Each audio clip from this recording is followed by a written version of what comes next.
prints, so it goes alright. Nice. So, did you go on that Google photo walk down there in Australia they did?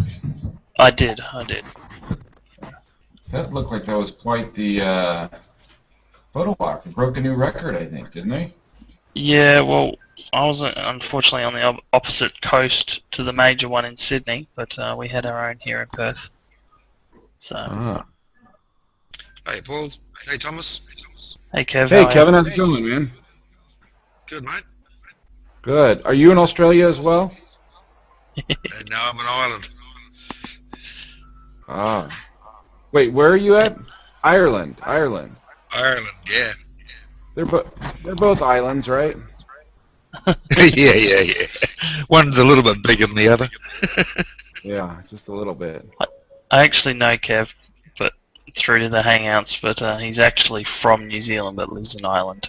That's why I laughed when you said you're in Australia, because it's a bit of an insult to Kiwis. It's like asking a Canadian if they're from America. Canada, America, it's all the same thing, right? Yeah. Unless you're from Canada. Right. They just got free health care up there and worship the Queen. That's it.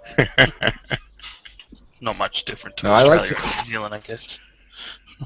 I like Canada a lot. I guess Trey is moving to New Zealand shortly. Yeah, he's quite taken with the place. Seems to like it. And Gordon is from New Zealand. I was hanging out with those two yesterday. Yep. So, So I'm doing a little bit of processing today and figured I'd hang out while I was doing the processing. Cool. I'm processing as well, so. I've got a lot of processing to do. What do you guys use to process? If it's people, I start in Lightroom and then move into Photoshop. If it's just anything else, it's generally Photoshop. Yeah. I probably do 95% in Lightroom these days. It's a little faster. With the commercial stuff, I'm generally doing compositing, so it's a bit different. You can't really do that in Lightroom yet. I'm sure they're working. Yeah, I'm just processing a massive amount of images, so it's less of that sort of detail work that you're probably doing. I agree. Yeah, I mean, I used to shoot a lot of portraits and weddings, and so that was always in Lightroom. Just can't beat it for speed. Yeah. Although I found this clone tool, this healing clone tool in Lightroom 4 doesn't seem to be as fast as it used to be in Lightroom 3.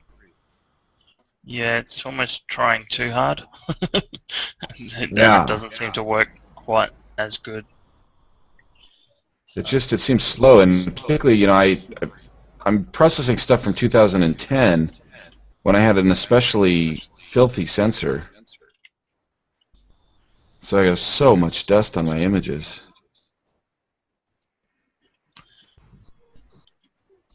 It's funny, I used to have less dust on my old, what did I have? I had a Canon 30D, which didn't have any sensor cleaning technology in it. Now that I've got a 5D Mark II, which I've been shooting with for about, 3 years now, 3.5 years. I get more dust in that than I do in my old camera, so. Isn't that crazy how it works that way? Yeah. I felt the same thing. I felt like I had more dust in the 5D Mark II than I did my 5D without sensor cleaning. Okay. Do you guys hear an echo? I hear a little bit of echo. Yeah, just a touch. I've got headphones on. No, it's never me, Kev. It's your one that's showing up, I think. Yeah. Your green bar's going across there when I'm talking. Getting a bit of feedback there somehow, I don't know how. I don't even know how that's possible with this headset. You haven't got speakers on at all, no? No, I just turned them off before I came in. Mm. Hmm. Yeah, I don't hear it now. Oh, yeah, no idea. Hmm. Seems better. No, no, it's not. It's still there. Just when I don't talk, it seems better. Maybe it's me. Just give me a minute. I'll mute my mic. Just give me a minute and I'll fix that. I just Let's tried see. muting my mic, but No, I still hear it. Testing. Testing. 1, 2, 3. Testing. 1, 2, 3. Maybe it's Yeah. me. No, I don't think it is, Thomas. I think it's Paul. We have trouble with Paul from time to time. He's a troublemaker, Not just huh? because he echoes. Well, is his mic muted right now? No, I don't think so. It is? Are He you said it muted? is. Well, it's getting a green bar across there, so you're getting sound in there somehow. Hmm. That's interesting. What if Are you we on a mute him? laptop, are you? No. Here, let me try muting myself and you guys talk. 1, 2, 3. 1, 2, 3. No, there's no bars there now.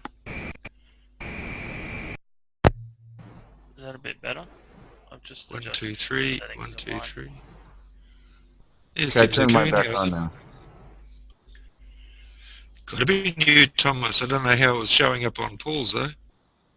Could be me. Although I don't hear it anymore. Yeah, it seems to have gone. Seems to be good. Interesting. Interesting. Ah, I hate it when I get dust on one of these, like, tough spots to get it off, you know? Like, right, right on. if I dust on those places, I always use Photoshop to remove it. What do you use to remove it? Photoshop. Just go in Oh, Photoshop. Photoshop. Yeah, I'm just so lazy. I could go into Photoshop, couldn't I? Tell you what, I love Photoshop the certainly is. shadow recovery in Lightroom 4. It just works Wait, so you use well. what? Shutter recovery? Shadow recovery and the like the new shadow and highlights sliders in Lightroom 4. It's just Oh, I so love good. those. I'm like going back and reprocessing weddings and stuff that I shot years ago, going, oh man, this is so good. That doesn't get you out of the dust problem, though. Not at all.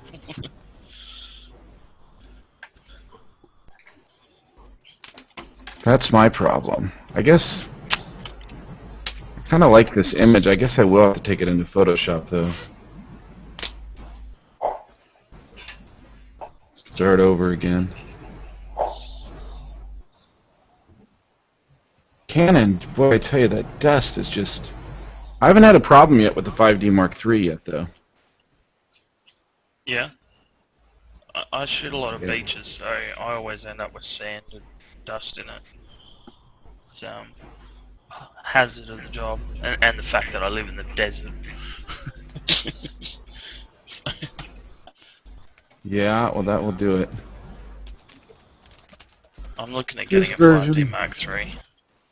of Lightroom may require the Photoshop Camera Raw plugin version 6.7. Isn't available yet. It's not available yet? No, well, it might be in beta at the moment now with Photoshop 6, but I haven't seen it. Right, I think I have Photoshop 6. Yeah. There you go, you might be right then. The Photoshop 6, is that stuff public yet? I can't remember. They've got a demo Public type beta. version. Yeah. Just a public beta. Just a, but it is a public beta, right? Yeah. Yeah. I got a feeling it's Yeah. going to be released this month, 24th. Sorry, next month. I got an email, something from Adobe about some event they're going to have, so I'm assuming it's that. Yeah, I heard that, Kev, towards the end of May. Yeah, I got an invite to some sort of launch here in Australia. I was like, maybe. problem is everything's on the east coast over here. Let's see. I think I should have it somewhere here.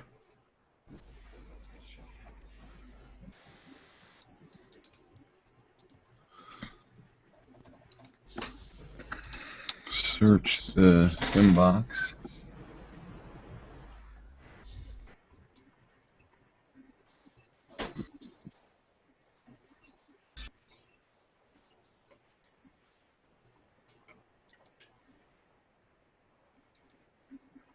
Adobe Photoshop 6. Been downloaded over 500,000 times. That was in March.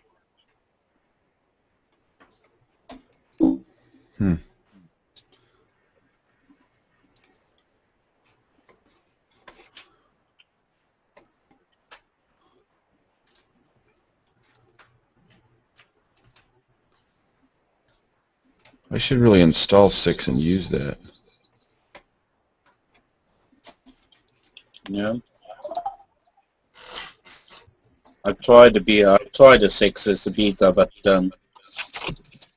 I haven't started using it properly yet. I'm waiting for the release. Yeah, probably not a bad idea. I just don't use Photoshop enough, you know, and so I hate going into it. It takes too much time. It does.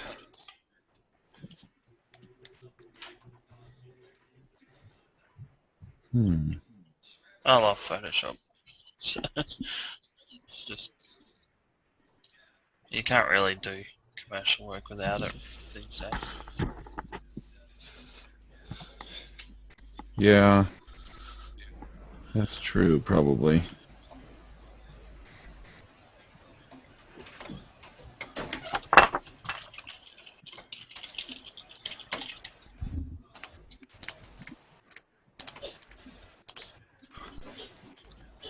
Okay, so my dinosaur came in. That worked.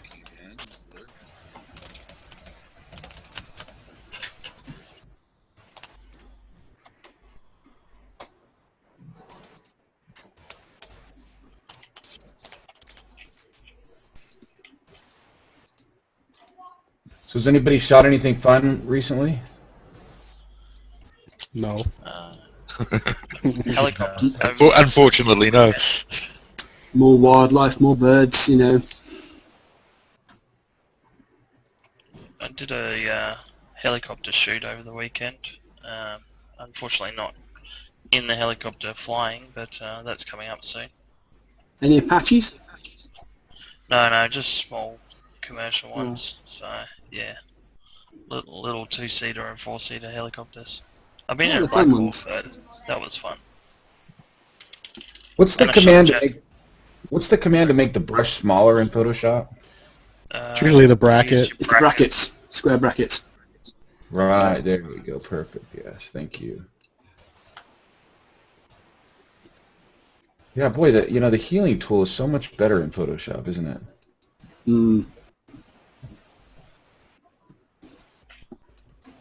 You using the content aware healing tool or just the regular healing tool? I think I'm just using the regular one right now. But it did a pretty good job. Now let's see. Save. I just hate bringing things into Photoshop.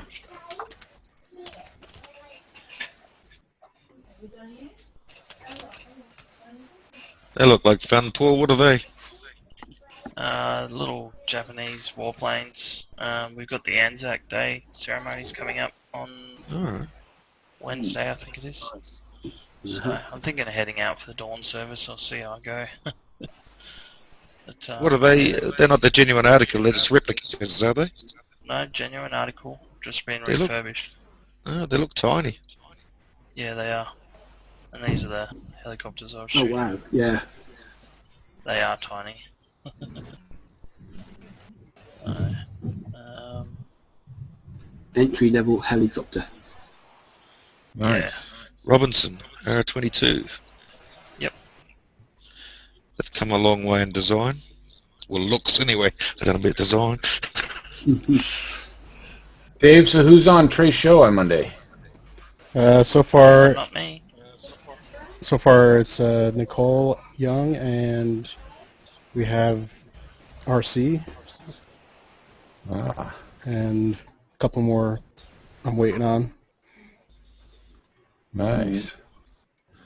What are you guys going to talk about? You know yet? The photo conference, Ah, right, yes. G Plus photo conference. Right. Give the big photo conference push. That'll be interesting. Yes. Where was that shot taken, Thomas? This shot was taken at this dinosaur museum. I think it's called like the Cabazon or something like that. Let's see.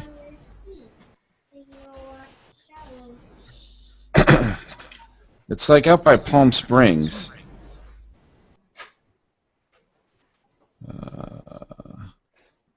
I'll find the name of it. But it's a great old little dinosaur museum. It's got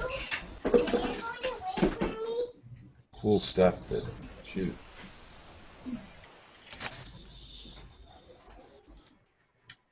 It's called the Cabazon Dinosaur Museum.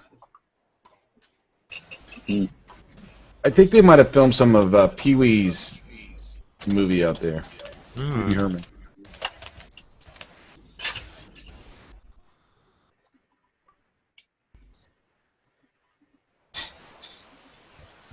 I went out there and I shot the Salton Sea and Palm Springs and back in 2010. So I'm working on those now. Super behind in my processing. We had a good Flickr photo walk yesterday. Trey was at that. Mm-hmm. Hung out and took pictures of street art.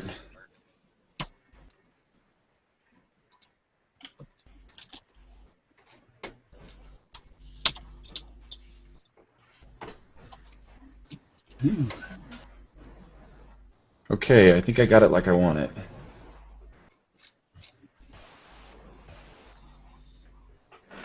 Rid of the dust. Yeah, I got rid of the dust. Painstaking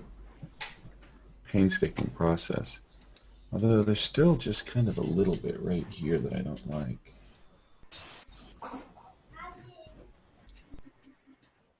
A little edge. I can fix that. I got to get a new MacBook Pro. I hear they're coming out with new MacBook Pros this year. Yeah. I've been waiting to get static SSD storage because I haven't wanted to upgrade my current MacBook Pro because I figure it's just a matter of time before the new ones come out. As soon as you buy anything these days, it's out of date. Feels like it, doesn't it?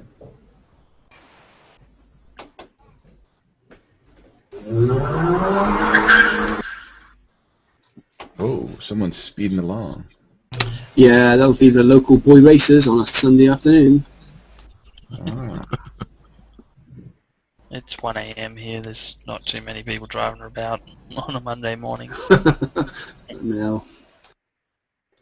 Not I wish too you hadn't bad. said that. It reminds me of I've got to go to work tomorrow, so please, no. Ah, me too. My first client meeting isn't until 11:30, so it's a good, nice late start. Oh, yeah. Hey. Just process some photos and then hang out. What? Yeah. Why are you just weren't you doing one at midnight last night? Yeah, just processing some photos, hanging out. Okay, why'd you hang out with us? Come on down. It's been long. I've had that conversation. Who hasn't? No, I haven't. Okay. Oh, I thought you were muted. No. Sprung. Al, Oh dear. who are you hanging out with? You know, there's just everybody, you know. Ooh, hi, Amy. Paul and Lord Parker and Greg and And this is Kev and Dave girls Beffer. having their Saturdays processing too? Today's not Saturday. Or Sunday? Yeah, I guess they're just, it's in Australia, it's like Oh. midnight Oh. right now. Monday morning. Monday morning already in Australia. Oh, so like your last night, midnight, hanging out. Yeah.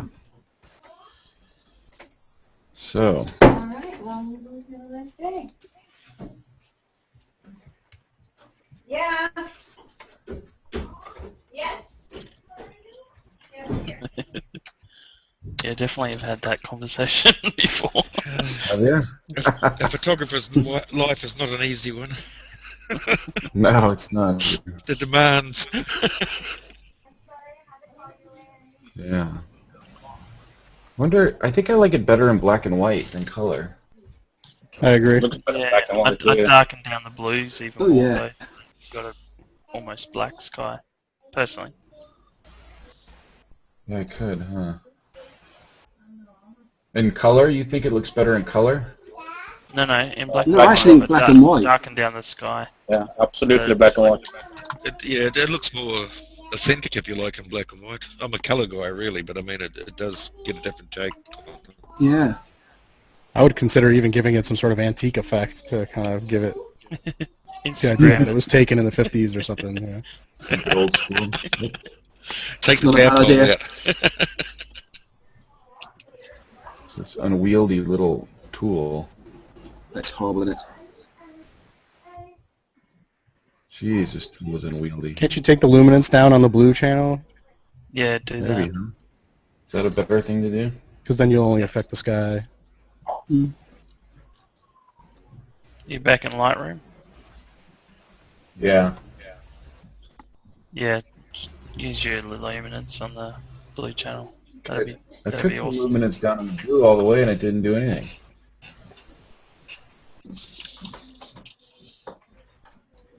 Okay, I wonder if you need to do that before you go black and white. probably actually. Huh, you think so? I don't know, probably. Mm. Let's see. We'll try that, huh? Well, I should be able to, no, well, I did it black and white. I should be able to go down to, just go back to,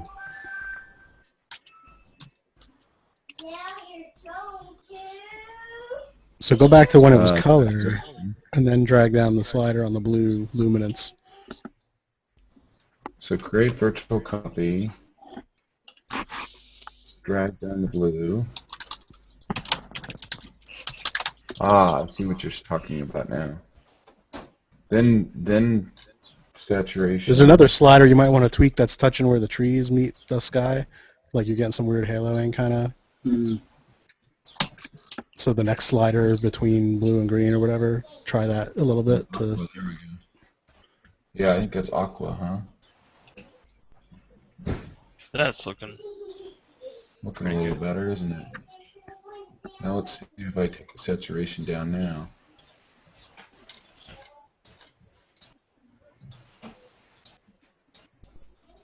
Huh, look at that.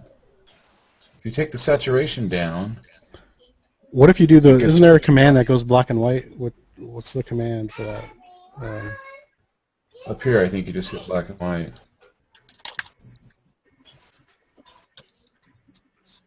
But look, if I go black and white, it gets bright again. I wonder That's weird. what's going on with that. Mm. Maybe before you go black and white, you should just use the adjustment brush and do do auto mask and use a big brush and just start in the sky. And I mean, it depends if you even want to make the sky so dark. No, I think the sky dark would look cool.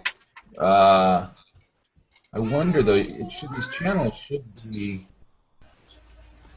should have something to do with it, shouldn't it?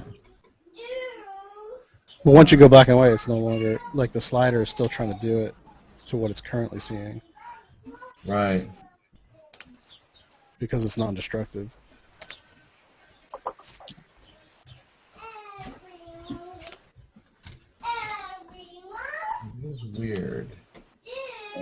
Maybe if I bring Make the black the screen. dinosaur in the background was much more clearer now when you darken the background. It was clearer then, before I did? Yeah, it was much easier to see when you darken the background.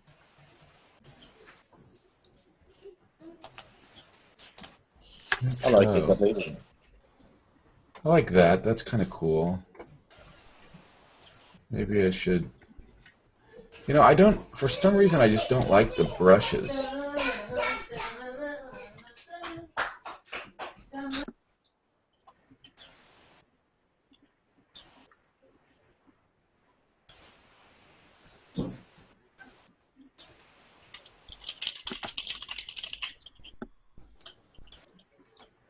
You can always do the blue thing, Thomas, and then just do an edit in Photoshop and make Lightroom flatten it, basically. Yeah. And then you'll just have a flattened version.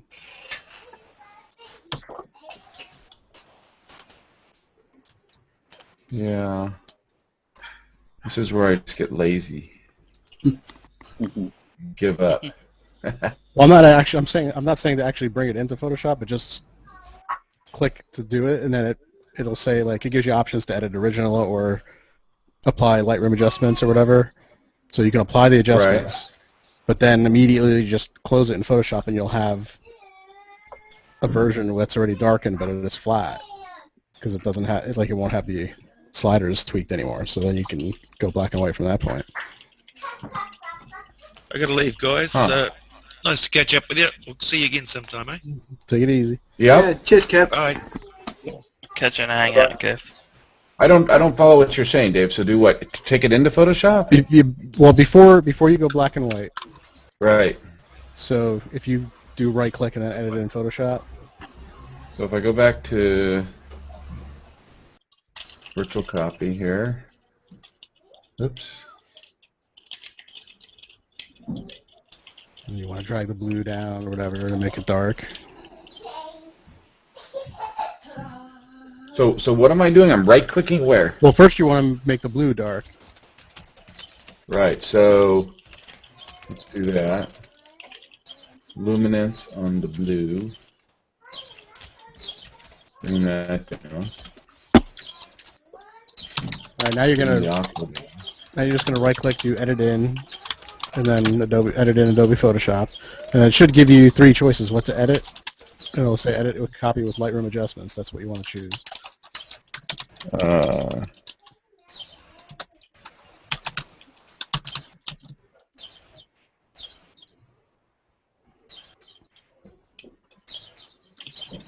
This is weird. Edit in Adobe Photoshop. And then there should be three choices. You want to choose the first one. You want to edit a copy with Lightroom adjustments. Oh, edit a copy. Okay, edit a copy with Lightroom adjustments. And now it should open in Photoshop, and you should be able to just immediately close it in Photoshop, and you'll have another version in Lightroom that looks exactly the same, but the sliders are all back to normal, kind of. So you should be able to go black and white, and the dark sky should stay. Oh, this is weird. You know, the sky is not dark in Photoshop. What did I do wrong?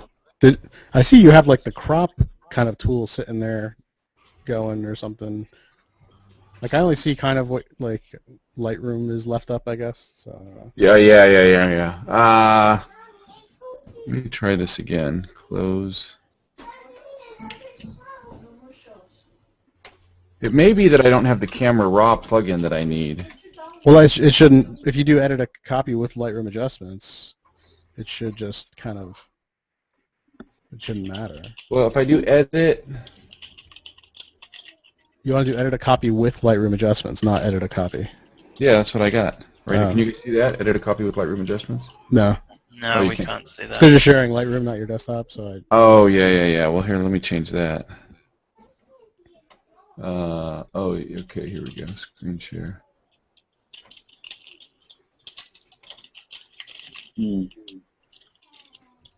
It's always dangerous to share your desktop, though, because you never know what people see. Okay, so...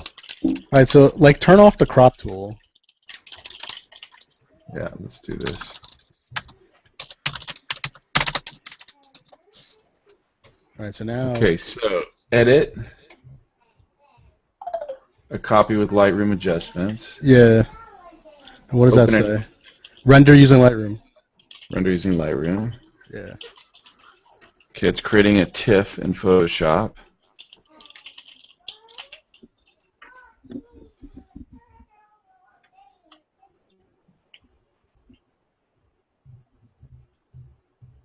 Boy, it takes a long time. Look at that, preparing file for editing.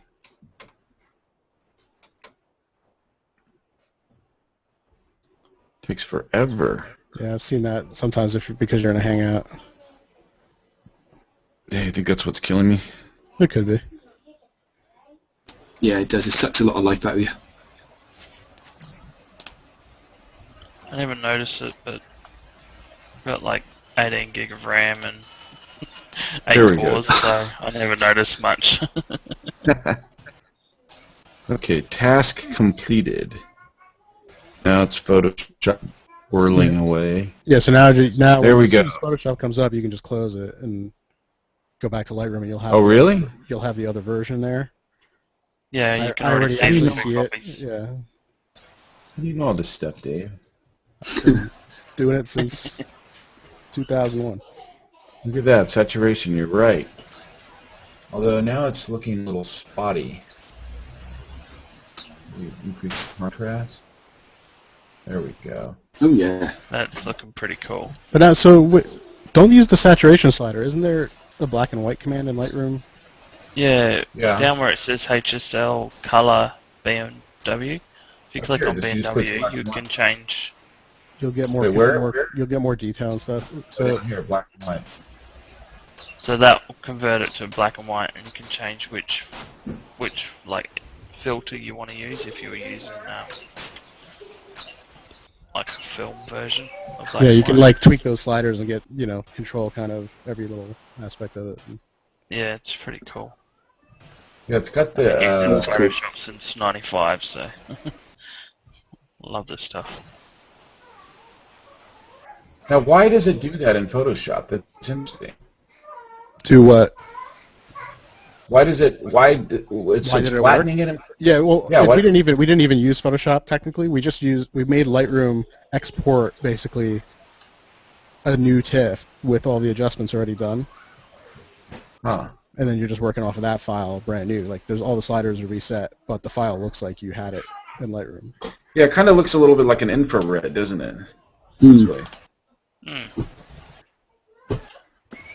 I've got a I like couple of that. sand dune shots that are processed similar, and really like them.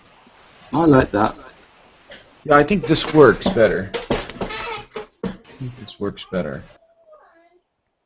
See, but now my problem is I'll probably end up like saving all of these now because I kind of like them all. That's what I did. You know, I'll probably end up exporting. Although that's just the straight same one.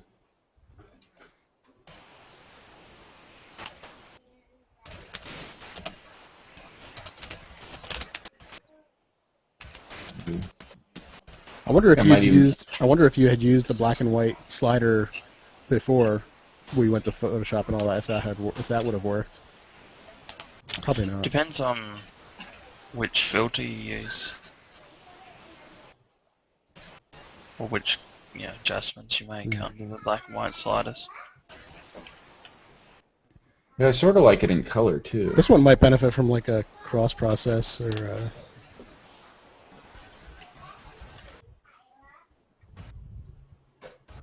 The split tone, I mean.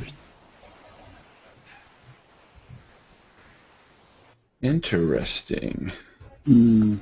Split tone is one of my favorite little things in Lightroom. Hmm. Do you ever use that, Thomas? You know, I don't a lot. Are you talking about the black and white version or the color version? On the color version. So now, if you scroll down to, so go back to the regular color version. Okay.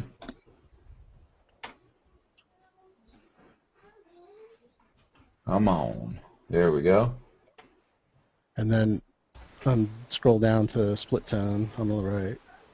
Got it. Right. And So then, what do you do with this? So click on like the color like the color swatch New? for highlights. Or, Yeah, click on the actual swatch. Yeah, and now just kind of drag your mouse around in the colors and stuff and see if you see anything you kind of like happening. interesting. And then you're going to do the same for the other color box, and you'll get a nice little split tone effect. I have not played with this. I've not played with that either, Dave. Yeah, You it's should read very out useful. to purchasing tips from Dave Duffer. I like that. Yeah. Huh, although this is kind of weird.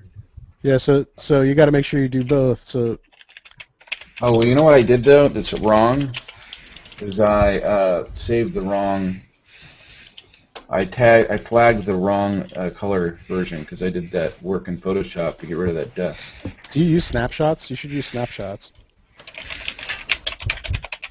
What do you mean snapshots? In the develop on the left, there's snapshots there.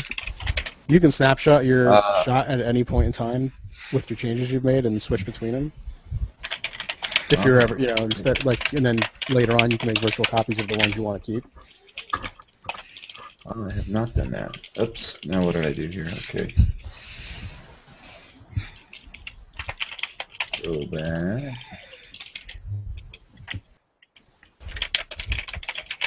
So here we go. We're back at the color version. So I think why don't I just create a virtual copy and work with that rather than make a snapshot?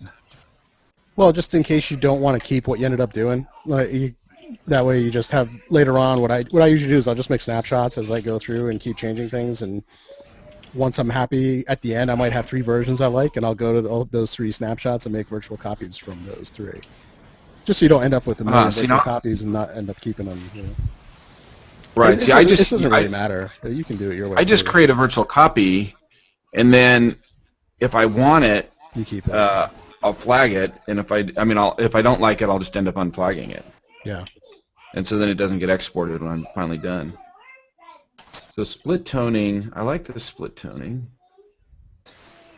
I kind of like that just like with the red, like it is. It's a bit trippy, but kind of cool. Yeah. You get a lot of those cool kind of Instagram effects in a way, you know what I'm talking about? Yeah. It looks like, that sort of 70s bad film processing. Yeah, exactly. Yeah.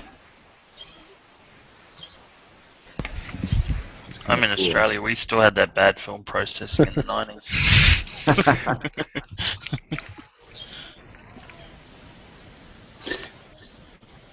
And that Time Forgot wouldn't have been half as scary if all the dinosaurs were pink, though, would it?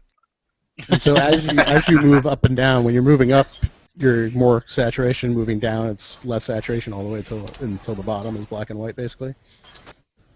Ah, yeah, down there. Huh. That's interesting. So I suppose you can create something, let's say something like this. Yeah.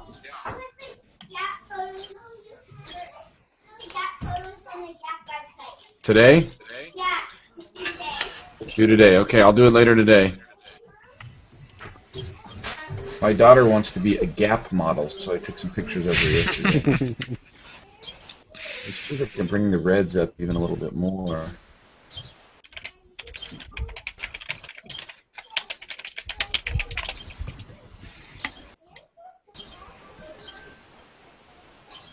What happened by the neck there? There's like a weird soft spot by them. Up here? Very, No, like it's a dust spot. Oh, down here. That's the sun. Is it? The sun that's behind it. Oh, okay. The sun was behind the dinosaur, so I was so it's like that there. I know that does look kind of odd, doesn't it?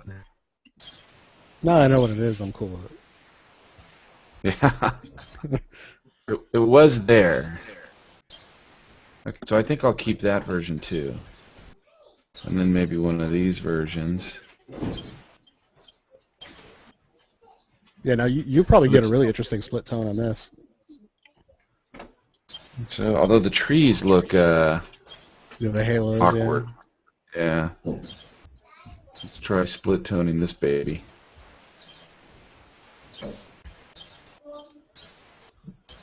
Split tone. You can also use those sliders instead of the thing. It does the same exact thing. It just this is more visual. Yeah.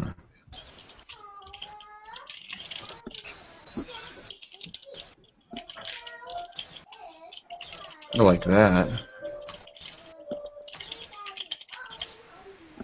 Oh, that's nice. Jeez, now I'm getting really psychedelic though. When it gets too psychedelic, I just go down less saturation. That usually will. Right. Let's figure overall saturation, huh? No, I was in the split tone. Oh, in the split tone. Yeah. Go back there. I kind of like that though.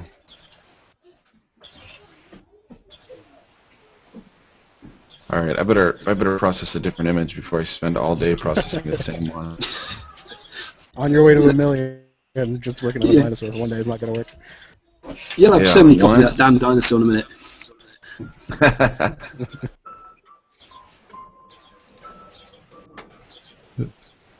That split tones, thanks Dave. I haven't played with split tones myself. I'm going to have a go at that later on.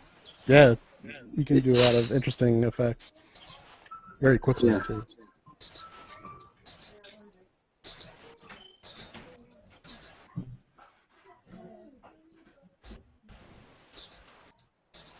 Boy, the dust still is just killing me.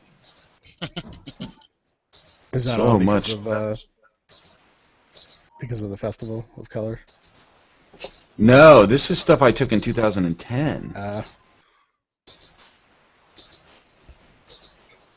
Kind of like this sort of fake blue sky.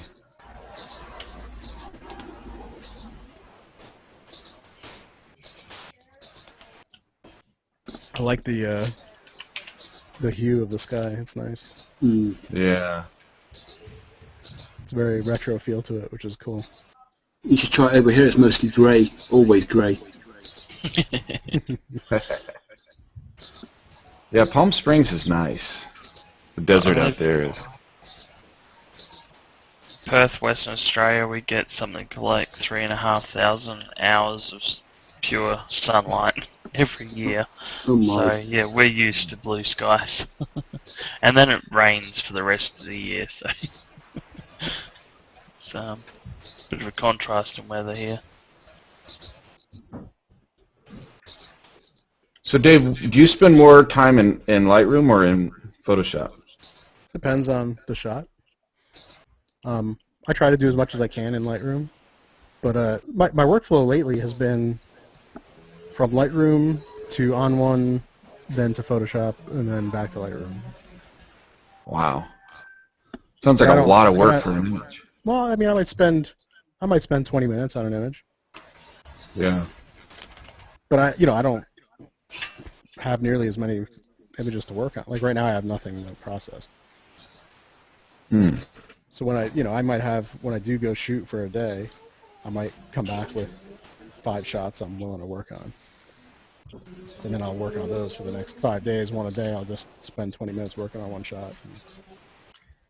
Yeah, see, I've got from this day's shoot, I've flagged 319. Yeah. I mean, you can get interesting stuff with Lightroom, but lately I like the things I've been getting out of the On1 suite just because you can go really nuts in there. Yeah, I've got that installed too. I should play with that more. It's just, for me, I just get impatient, I think. I get lazy, you know? Yeah.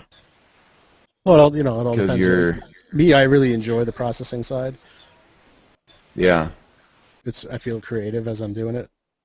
So it's a creative outlet for me.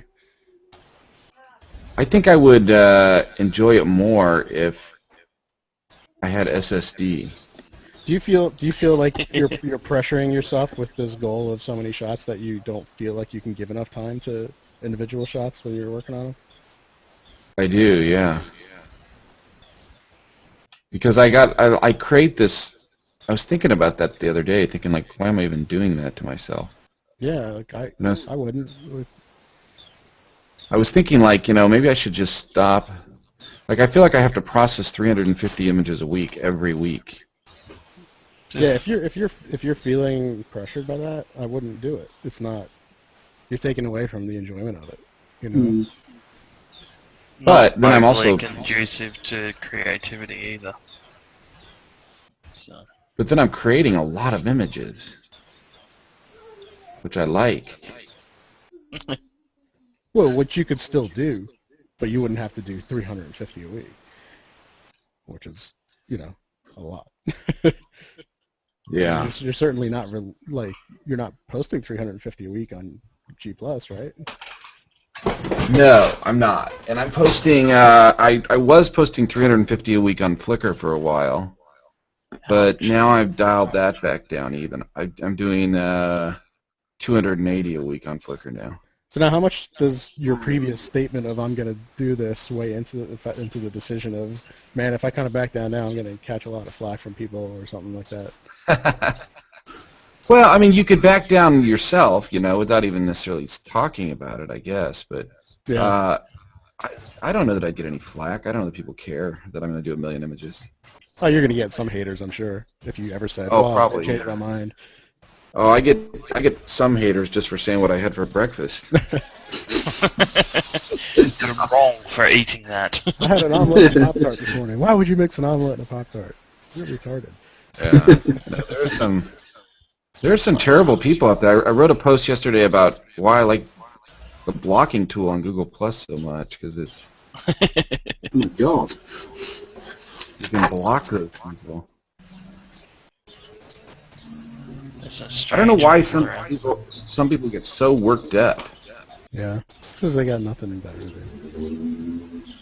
I guess they go after Trey worse than I do. I mean, worse than they go after me.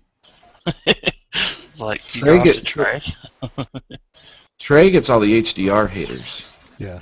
Mm. That are, oh my God, you're using HDR. It's awful. I wonder if they said that to painters back in the day. That's not realistic. Why are you Probably painting? Absolutely. Well, you know what's interesting? What's interesting is I've used this analogy before on some of Trey's posts where he gets those sort of random crazy people.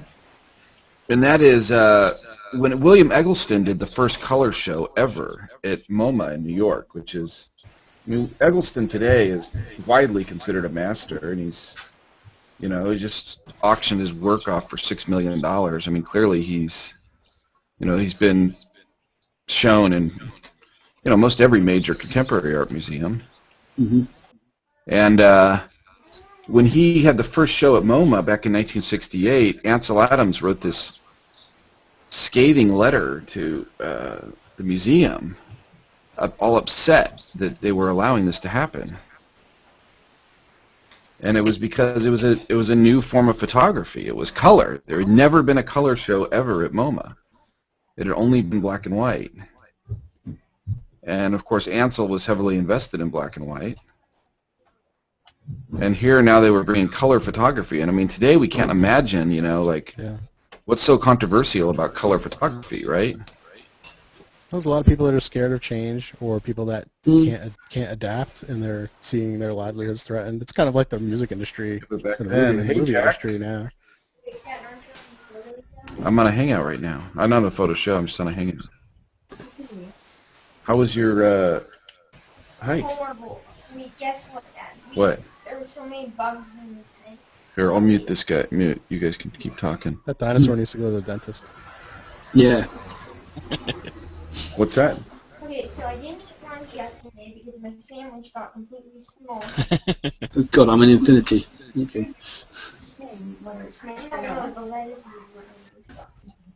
Yeah, he's got some cavities there. It's a funny discussion, the whole HDR thing. I mean, yeah, when the Impressionists first started doing their style of art, they were largely shut down by the artists of the day. So did you eat some food? Nothing. I quite like HDR. Yeah, I like HDR too. I like all kinds of. I don't really care as long as I don't care how much processing, how much is fake, how much is real, as long as the end result looks. I would say it's the end result. Yeah. I don't care how you got it. I've got a mixed opinion on HDR. For me personally, if the editing technique drowns out the message of the image, then regardless of the editing technique, it's kind of failed for me personally. You know, I'm not saying that's everybody else's standard, but you know, if something just screams HDR louder than the image I'm trying to show, then for me Right. that's a failed image. But I mean, I look at Trey's work, and you know, I'd Yeah. say probably about 60-70% of it I like, which is a fairly high percentage for me because I'm pretty picky. But and you know, most of the time the techniques aren't drowning out the vision he's trying to get across. Mm. So yeah, that Yeah, it's you all, know, and like I works said, for me. it's all subjective anyway. What you Yeah, might consider big the time. message is not what the artist's message is, or whatever. So it could just be Yeah. anything, as far as I'm concerned. It's okay not to like an image. I don't think it's Yep. okay to not like a whole Genre. Yeah. genre just based Yeah. on a dislike of it because you don't do it or whatever, you know, or you don't think it's pure. Or, The ones I don't like are the ones that look like they're shrink wrapped in plastic and they've got halos everywhere. yeah, well, I mean that's a You bad, know, that's a just bad crazy process. stuff going on. It's like Yeah. just poorly done, and I think people have generally the haters have seen too much of that. Yeah. It's like, oh my Yeah, I gosh. think we can all agree that we don't like halos and things Oh, like no. that. But when you first start, like when somebody first tries photomatics, they're like, "Oh wow, look at this!" You know, this is Yeah. awesome. It's like, no, it's not. Put the drugs I've down. got to go. It's time for my food. And I like my food. Righty. So I bid you guys farewell. All right, man, take it easy. It's been a very interesting discussion, and Dave, I'm going to try those. Yeah, later on. Rock and roll. Cheers, mate. Yeah, Bye-bye those now. are good tips. Yeah. Take it Cheers, easy. guys. Bye. All right. And he's So, back. I'm back. More dinosaurs. I liked you had a shot with the Chrysler in it. Yeah, that was cool. Yeah, I like the car. I'm debating whether I want the car or the dude who's walking. Yeah, I like The the only car. problem with having the car is it puts the photo into a specific time. It does, but I That's kind of true. like that.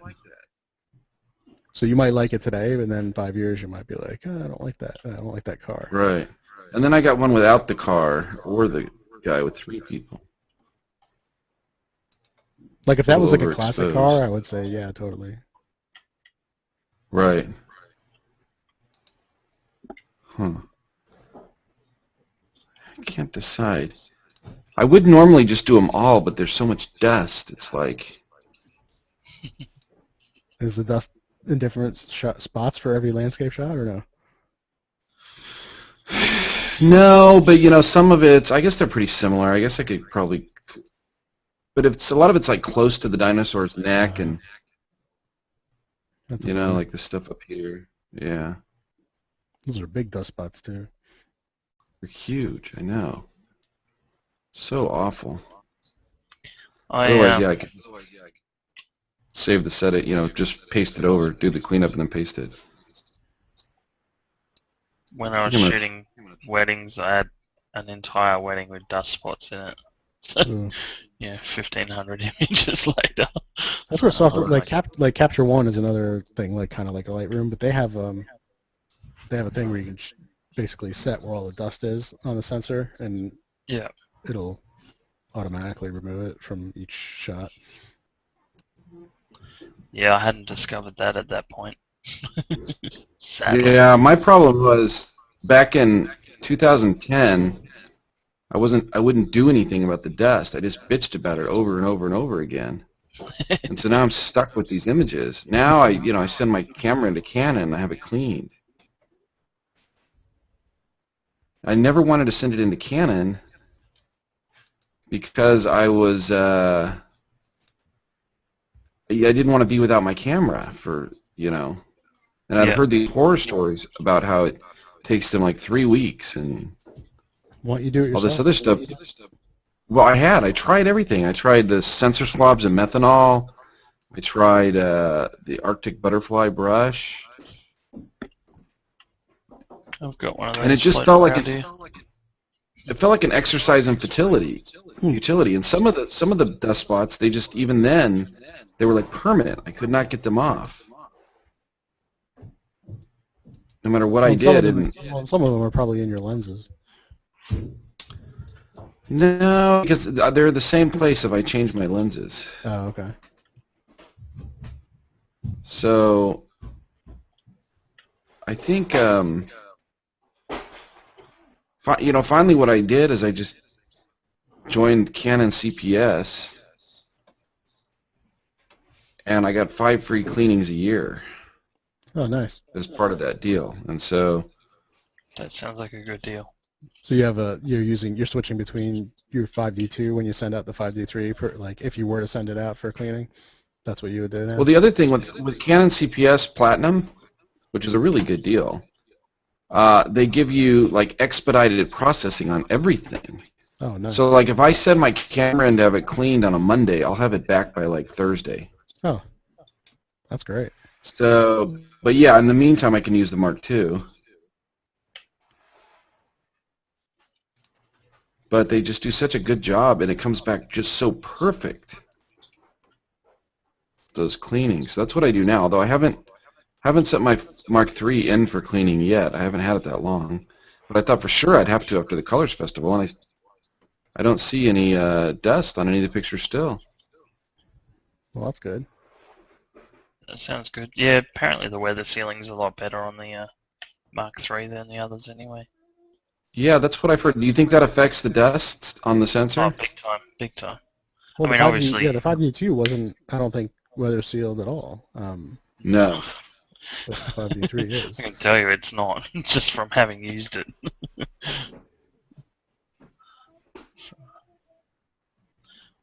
I had to go out to one of the regional towns out from Perth. It's about 4 or 5 hours inland. And out there we just have this red dust. Like, it's just red dirt for as far as you can see. And it gets in everything. And yeah, had it in my camera for weeks. Got it cleaned about 4 times. Still come back with dirt in it. Wow. Sounds bad. That's one of the hazards of shooting around here. Yeah. Desert shooting. Yep. Hey there, Ugo. Hi there. Ugo, how's it going? Yeah, going great. How are you? Good. Doing a little processing today. Palm Yeah, Springs photo. I did some processing earlier. Now I'm just relaxing, slacking off. Ah, you're chillaxing. So I guess the 1-year anniversary of Google's Google Plus is coming up in June. Yeah. Sure. Yeah. I think it's June 28th. Brian Rose on the show Wednesday night was saying that we should do a big photo walk, like a worldwide type thing, to celebrate. That'd be cool. That's a good idea. Wouldn't it? That'd be really cool too, because it'd kind of spread. You know, obviously New Zealand and Australia get it first, and then Right. it'd just kind of sweep across until you finish up at the other end. That'd be cool. Yeah, I guess the technical anniversary is like the 28th or something, but that's like on a Thursday. So Brian was thinking maybe on that Saturday, June 30th. So I'm gonna do one of those. I'm gonna do one in Denver. I'm gonna be in Denver that weekend. Oh, that should be a good one. Yeah. I might get a couple of photographers together from here in Perth and see what we can do. Yeah. Coordinate the whole thing. Get it all going. Get one of those swag kits from Brian. Oh yeah, they would. Brian anyway. They would bring all that stuff in. Big one will be in Sydney. Unfortunately, they're always it's where Google's office is for Australia as well. Yes, Sydney. Apparently, Brian was saying they set a new record. Yeah, it was for photo walk attendance. They beat Trey's Austin photo walk. Well, that's impressive. Now I don't like my sky. I get this like patchiness. Do you guys see, Dave? Do you see that? I'm waiting for it to resolve in the hangout. How do I get rid of that? Well, it's kind of looks like maybe color noise, right? If you Yeah, I guess it'll bring down the color noise, you think? try that.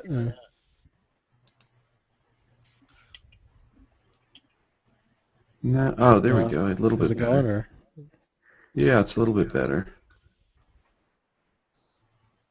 Yeah, it's hard for me to see it. Yeah, I know. It's hard on over the hangout. Yeah, that is a little bit better. All right, good I mean, call there. that's going to happen with any kind of solid, like your sky there is so kind of solid. Right. It's basically banding in a way. Right. There's just not enough Yeah, bit. There's not pretty enough much bit what is gonna happen. to resolve the color there.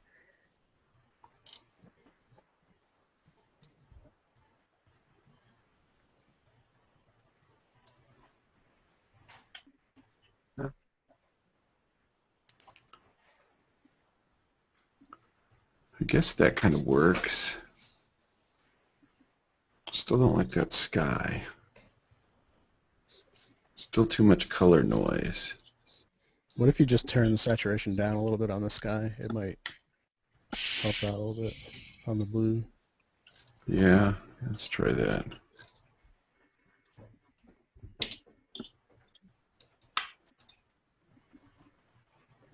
Yeah, it does help. I like that blue, though. Yeah, I mean, what's happening is there's not enough distance between each color for it to resolve anything up there when you're putting in Right. saturation, so it just starts splotching up. It's in that upper corner that I don't like it the most. If I darken it, maybe it's a little vignette. There, I think I like that. Oh, my dinosaur is glowing again because of the sun behind it. I think Can't that's have the glowing sun. dinosaurs. You know, that doesn't make sense, though, that would be the sun behind it, does it? Not Maybe with the it shadow where it is. No, the shadow is completely. The sun's right overhead. It looks like. I wonder what that is behind it that's glowing then. I think it's just Bit of glare off the dinosaur. it's the sun reflecting off of the dinosaur. I think. I think you're right, huh? That's a lot. Maybe if I brought my highlights down, I'd get less of that.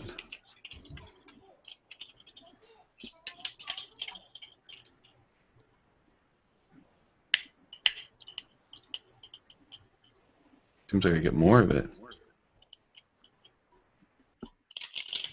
I don't think you're going to be able to remove that without just retouching it out. Yeah.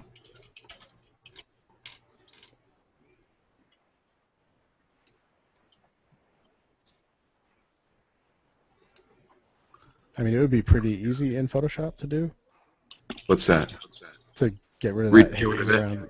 Yeah, so basically you would just do a quick mask brush on the dinosaur himself, and then you'd have a hard edge of the dinosaur, and then you'd invert the mask, the selection, I mean, and then just do a clone kind of into the dinosaur's neck area where the haze is. Because you're talking about like the haze bouncing off the dinosaur's back and neck, right?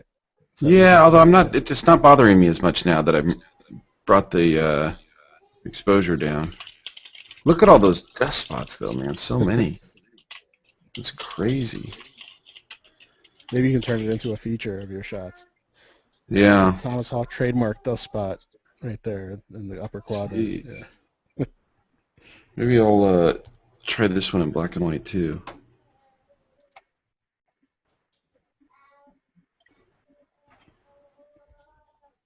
Yeah, so I recommend never using the saturation slider for that. Always use Now, why? Why not, Dave?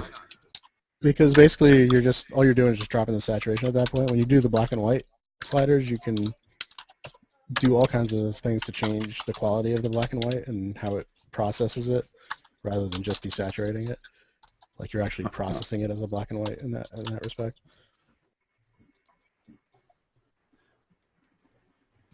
But Or even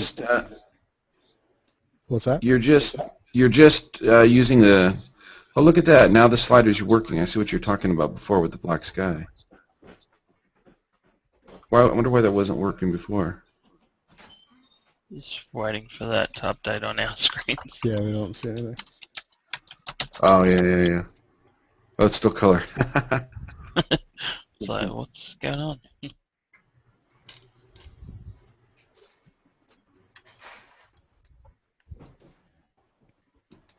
I'm basically doing the same thing I did with the other one, but I'm doing it in Lightroom without having to make that TIFF file. But this time you're using the actual black and white sliders, not the. Yeah, but I separation. tried that back then too. Did you? Yeah, but I tried them back. Yeah. Well, this time you didn't go crazy with the blue like you did last time, making it dark. Yeah. I suppose. It is weird that it's. Oh, there we go. Now it's finally changed. Aha. It's kind of interesting when you see all the little, like it looks like bubbles. Yeah, I know. Isn't that You see awful? them. All those dust spots. Gosh, that should be like an anti-Canon commercial. That's amazing. I've never seen it like that many. I know. That's my problem. That's and from my whole 2010 is full of that. You know, I still only ever shoot on f2. So that's what I get for shooting at a bigger aperture.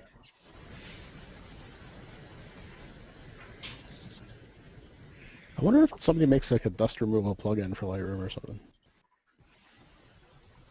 I don't know. It would seem that you might benefit from something like that. Yeah, a little bit, huh? We'll try to do the old split tone trick again. Ooh, that's too much. Do something a little different this time. Go all Instagrammy.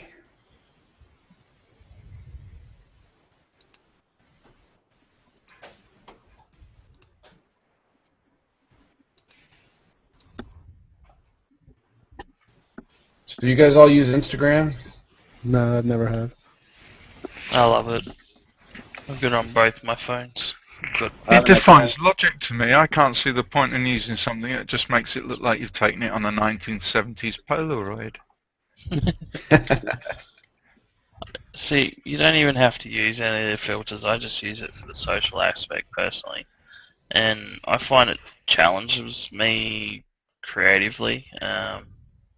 So yeah, I don't know. For a while there, I was just shooting and not enjoying I just it find anymore. photography challenging full stop without having to make it more of a challenge.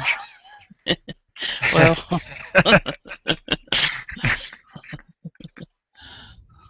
You know, it's making hard work for yourself, isn't it? yeah, I like to challenge myself. Yeah, it seems to be like a big photo social network. Oh, it's huge now. I was It'll always only grow with. I had Android, so I couldn't really use it until recently. Yeah, I've got both, so now I can use it on both. So there was the sun at this guy's neck. That's where it was, because that's what I was blocking out. Oh my gosh, look at that dust. You can really I know, see isn't it that bad? shot. Yeah. It's almost that. See, I think that's the thing, Dave. Like when you said you enjoy it, I think if I didn't have the dust, I might enjoy it. It's not dust, it's a swarm of UFOs. Look at that. Yeah, because you're spending time just fixing crap that isn't creative. Yeah. Right. It's just, like, what's the point of that? Yeah, right now I'm researching easy dust correction techniques. Let's see if I find anything for you. Yeah, I mean, it's... And the thing is it's so much slower in the new version of Lightroom for some reason. The one thing, I mean, I think a lot of things are faster, but not the dust.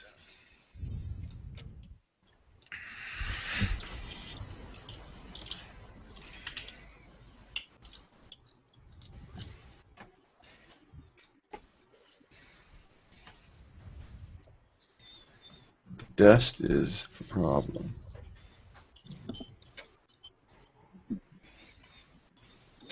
I like how that sun is like back. Yeah. That's a very I cool like shot. how that. Looks cool.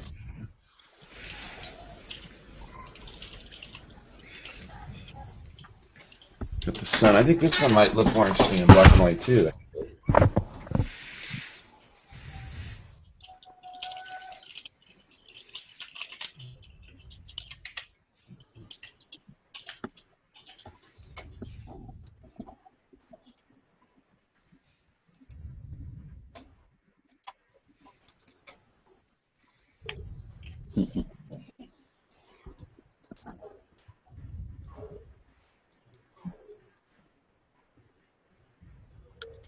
Just a little warmer, I think. Cut my yellows back. I think let's see if I could just do this and then be done with it and then not have to deal with that dust.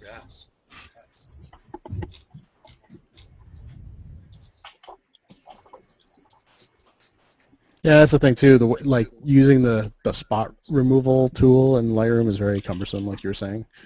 It is. In Photoshop, like if you have a tablet and you're in Photoshop and you just use the healing brush in content aware mode, you can get rid of that in about a minute. Yeah, good job, William. Thanks. Yeah, I suppose I could take it into Photoshop to do the dust work, couldn't I? It might almost be worth it. In some situations, yeah, I mean, in this case, it probably is because there's so many. Yeah, it's only going to take like a minute to do it all with the clone brush. You might even be able to do it with the dust and scratches filter. You could just do select color range, basically get the whole background, and then do a dust removal filter. Let's see. So I should fix this. This I would do open anyway. Right, but I mean, shouldn't I just get the Photoshop Camera Raw plugin version 6.7? Is it out? I'm sure there's like some sort of beta or something, right? Yeah, but you have to use the beta and the beta 6. The Photoshop Camera Raw plugin version 6.7. Photoshop Camera Raw 6.7. I just don't like error messages in general, you know? Although I guess that's why you click Don't Show Again, right? So here's Adobe Photoshop Camera Raw release candidate.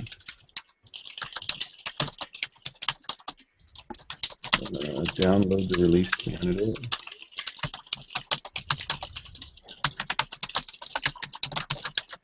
Mac OS.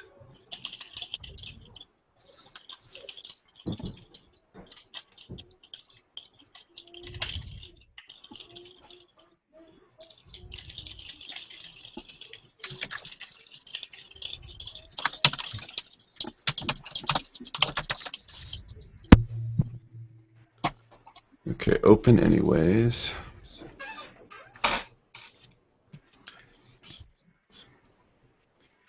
I do like dinosaurs. They are photogenic.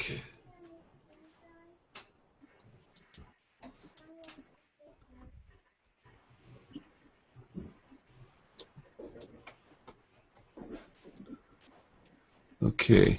Now this is weird. The color looks so much different in Photoshop.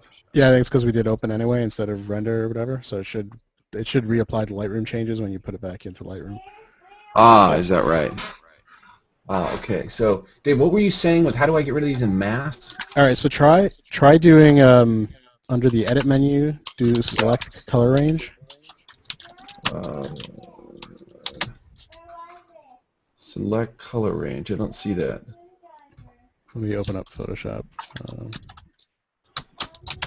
Color settings, assign profile, convert to profile. It's not under their select menu.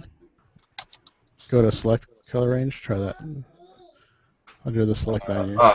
Select, right. Color range, got it, yeah, okay. All right, let me open the image here. Because I can't see what you're doing. Here, I think maybe this. Can you see now? Yes. Okay. So click once just in the blue of the sky. Okay. Okay. So now click the inside there. Click on the plus tool, the plus dropper. Like those 3 droppers there. Yeah. Okay. So now click all around the sky, like all different in highlight spots and dark spots, until you kind of start seeing the dinosaur take shape a little bit. Ah, got it. Ah, I see. Okay, so now drag the fuzziness up until it pretty much has. You might want to just click. You don't want to. You want to go back. You want to. You don't want. You want the dinosaur to be pure black. Ah, so invert, right? Not yet. You want the dinosaur to be pure black. I see he's getting picked up a little bit. Ah, got it. Okay, he's pure black. And then keep selecting more of the background until you get that gray out of it. You know what I mean? By his neck? Yeah, but there's like I can see in the. There's like a swoosh that's not being picked up yet. I don't know if you see it, but maybe the Hangout sees it better. But I don't see it. Oh, I see. Yeah. Down here. There we go. yeah. So now hit OK. Okay. All right. So now go to the select menu again, then do modify, and then contract selection or whatever it says. Got it. And then do like maybe 20. Okay.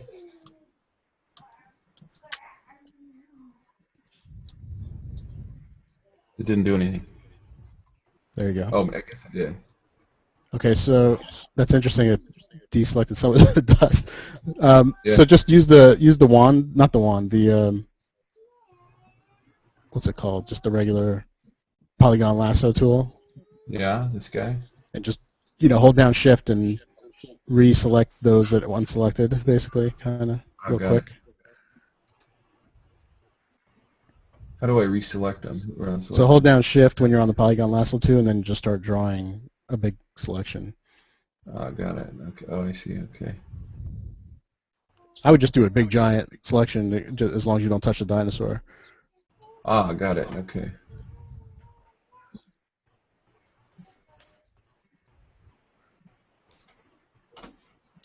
Okay.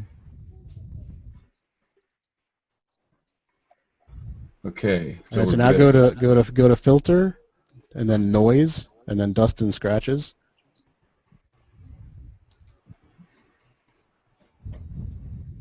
Okay. All right. So now bring the radius up quite a bit. That's probably a little bit too much. Oh, 63 is too much? Yeah, you maybe like 30. Okay, 30. Is that doing anything for the dust or not? No. It's like all still there. Oh, wait, it did. Look, it got rid of it. But it's got sort of a weird colored thing going on now. Yeah, so try dragging the slider back more, and or bring the threshold up. I'm sorry, bring the threshold up. Oh, threshold up. Threshold. So basically, the threshold you bring up to a point where it still picks up dust but doesn't pick up other stuff. And the radius is how much of an area it's going to smooth. So the threshold's up too high now because it stopped picking up that dust. Got it. So maybe bring that down.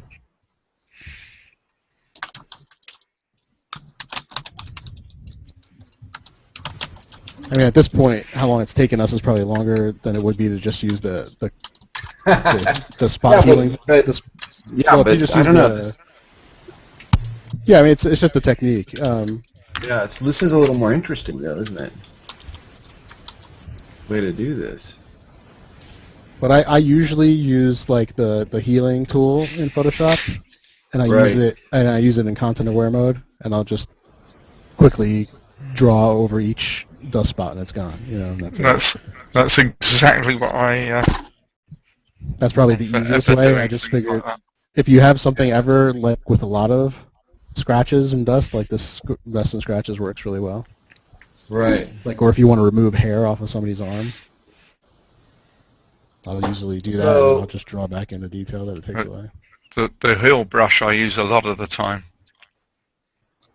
Yeah, so the healing tool is what I use, but I switch it to content aware mode. It's good. So yeah, I think still. So turn off the selection and make sure that it didn't affect that area. Like sometimes if you do too much dust and scratches, it smooths out weird, and it might look different right around those extra pixels around the dinosaur. So if you do Command D. No, that looks good. Now there still are some scratches because I didn't get it all because I didn't like that sort of effect. Yeah, so just use the healing tool and switch, and then on the top, make sure you put it on content aware. It works better when you have it on content aware. Although for that sky, healing would be fine. Okay, there's no detail there, so. Yeah, I've got it. I've got it content aware. So I can probably just. Are you still mousing, or do you have a tablet? I'm still mousing. Oh, you gotta get a tablet. I need to get a tablet now. Because if you had a tablet, it would be pressure sensitive. So you could set a relatively large brush, and when you're trying to retouch a small spot, you don't touch as hard. And when you want to retouch a big spot, you touch harder. So you don't have to keep changing your brush size constantly. Which one do you have? The Wacom guy? Yeah, I have the Intuos. The Intuos 5 is really nice. If you really want to spend money, you can get the Cintiq monitors, which are ridiculously expensive, but they're awesome. They're amazing. I have one at work. But still, the regular tablet is great too. So if you get an Intuos 5 or whatever, and don't get like the huge one. It's too big. Get like a medium. Medium one. What do those cost? I think about $350. It's not bad at all. I'd love to get one of those. Yeah. It's just way out of my budget. I saved it. Yeah, so just make sure you close it out. There you go. Did you close it in Photoshop or? No, not yet. I just saved it. So you might need to copy over the settings from the one shot to the other. Yeah. An absolute monster of a tablet that I use. Oh, look at that thing. Massive old antique. Yeah. And it still works. Jeez, that's big. Huh, so that's interesting. It did change the settings a bit, though, didn't it? Oh, wow. I mean, it looks quite a bit different, although I do like this. Too much yellow on the dinosaur, but I can fix it. Everything I use is antique. It's all Yeah, steam driven. So we probably chose the wrong setting when we chose to edit in Photoshop. Like when we did open anyway, we probably should have done with Lightroom effects. Yeah. Yeah. Well, weird. My yellow's already down, and he looks kind of yellow still. Maybe I got to bring my orange down. It's actually kind of cool, I think. Yeah, I do like it. I think I'll like him a little less saturated. Suppose I could do that with a brush, huh? You should be able to easily adjust anything but the blues, really. Drag the saturation down, and you'll find it eventually, you know? Right. I wonder what it... Looks like orange to me. Ah, it is orange. Okay, so let's bring him back up a little bit. Alright guys, well it's 2 AM here, so Ouch. it's time I went to bed. Yeah, it's past your bedtime, Paul. Need your beauty sleep, man. No, Yes. it's not past my bedtime, but I do have client meetings in the morning, so I do need to look pretty. Right. No, not those kind of clients. I'll catch you later. It was a pleasure hanging out Alright. with you again, Thomas. Nice hanging out. The rest of yous. And I'll catch you around the traps. Take it easy, Paul. Yeah. See you, Paul. Later.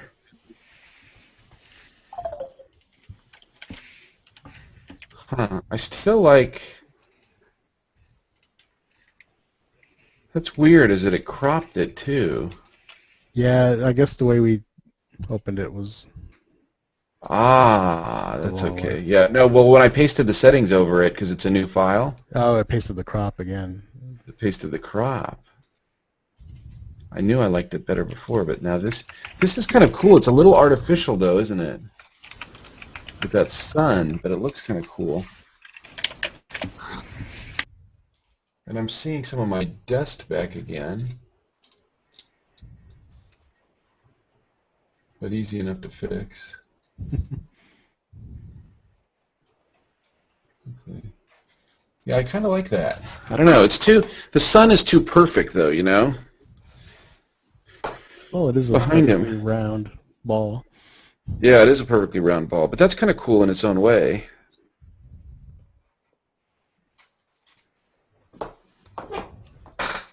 I suppose you can do this a lot of different ways. Yeah. Of course, I've got that vignetting on. I could take that off a little bit. Yeah, I was going to say, turn the vignette down. And that would probably help my situation.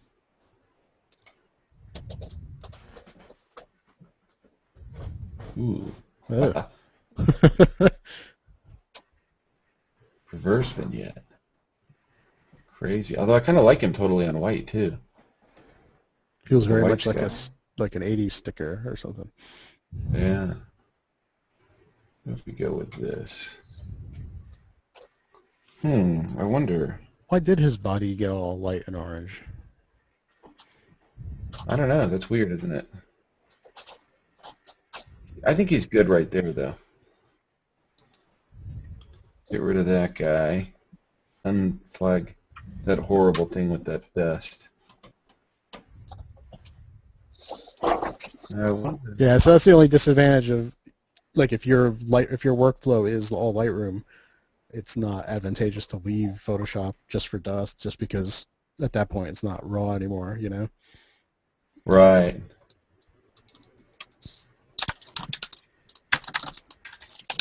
Oh, that's interesting. Yeah, I kind of like him against the white background, too.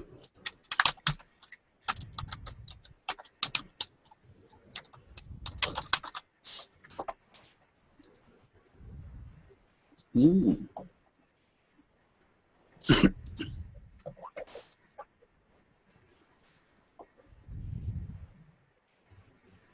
of cool. Yeah, I kind of like just having his neck stick out there. Give him up some more contrast. Got this gray ring. I wonder what's going on with that. Guess I just use. Well, that's because your vignette is meeting the darker spot of the blue. I guess I just bring that up here. There. Yeah, I kind of like that version too. That's definitely interesting. Something that's totally different. His neck. That's cool. I like that. Yeah, I like this too. Dinosaurs. Yeah, maybe I'll do a black and white guy. This is a lot longer than I normally spend on an image, though, which is good, though. I like this. Yeah, you get to really kind of play with it, you know?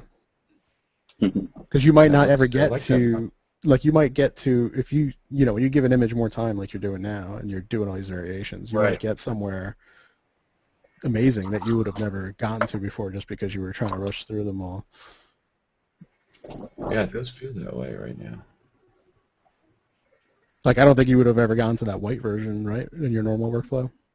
No, I don't think so. And that's my favorite version you did so far. Yeah, I do like that one. Although I like this black and white, too. Of course, it brings all my dust back. So there's also a technique to do like some crazy curve thing to see all the dust and then fix it and then remove the curve. I'll send you. That sounds interesting. Yeah, normally I'll muck around with the contrast a little bit to try to make it look like.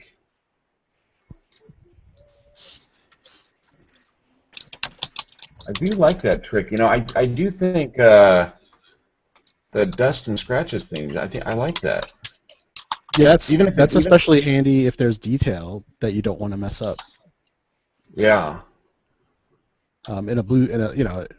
In the shot we just did, it's probably just as easy just to quickly brush them out. Yeah.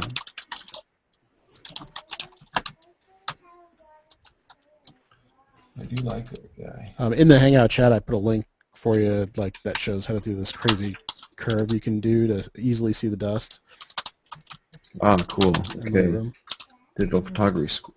Digital photography school. I like that site. Yeah, that's good. A little bit of noise reduction.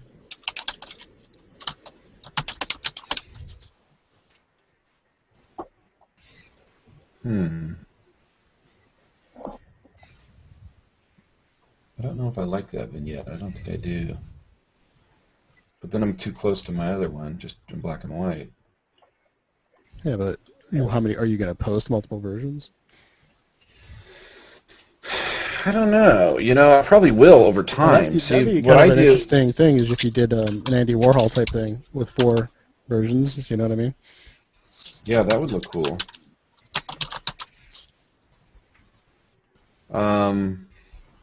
Usually what I do is I export all these photos when I'm done processing them. I save them, and I just put them in folders to be randomly uploaded over time. And so, like, I might upload one of these dinosaurs in 2 weeks, in 2 years, theoretically in 20 years. So even if they're the same shot, if they're variations, you know, so many people, you know, 3 years later, they won't ever even really remember the other shot. Okay, so let's try this.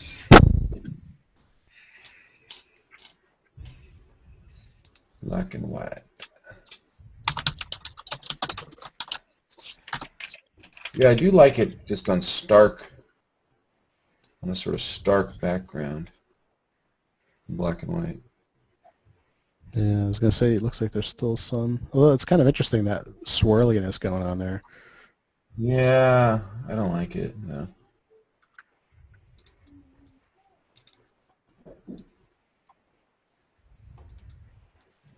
Get rid of that.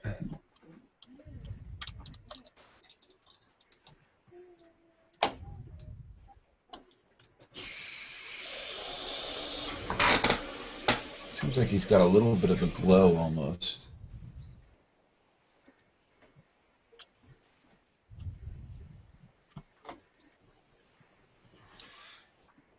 Maybe bring that clarity down a little bit. Maybe that's doing that.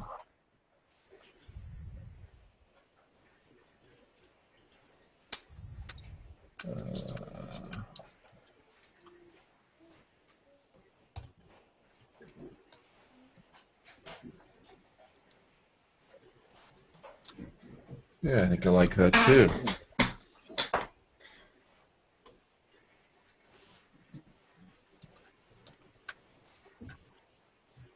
So we've got the white version in color, the same in black and white, the pure circle.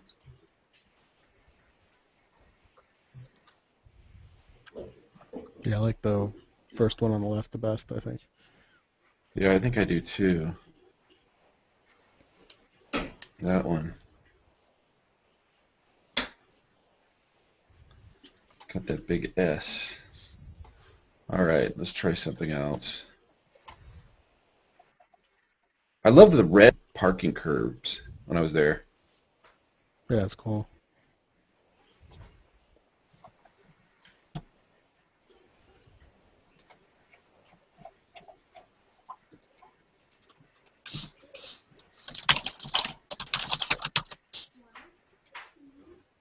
Dave, you're gonna make me start using Photoshop more now. I know it.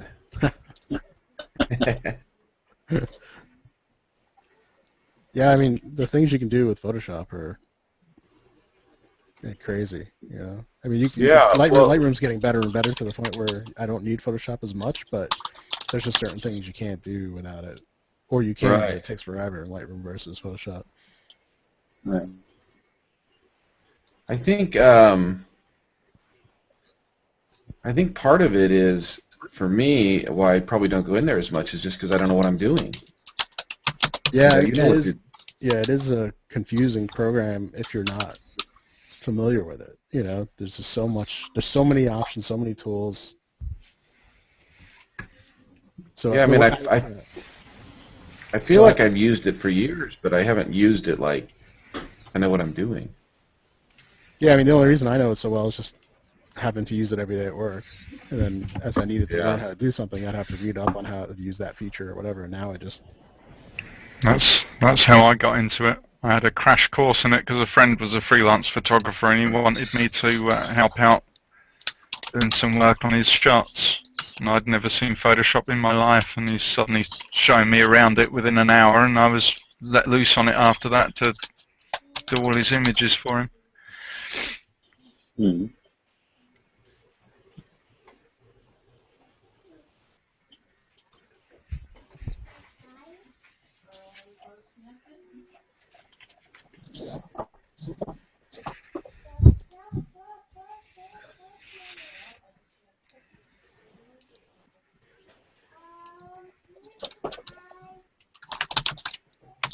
So do you remove the if you were going to do that trick with removing the dust, would you do it before you edited anything? yeah, usually.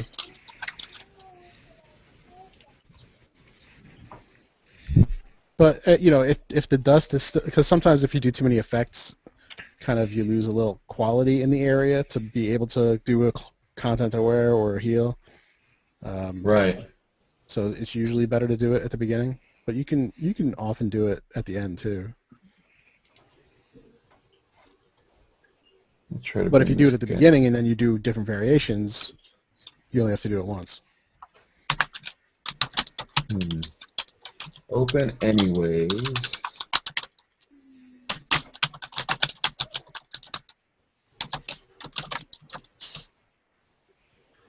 I did go get that Lightroom thing.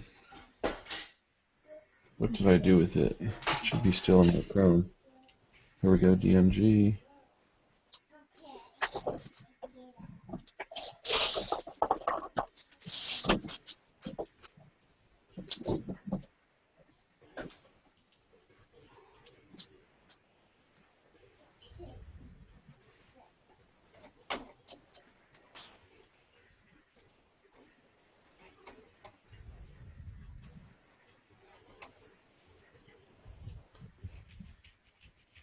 You're probably going to have to quit Lightroom And Photoshop both, yeah. right? Mm-hmm.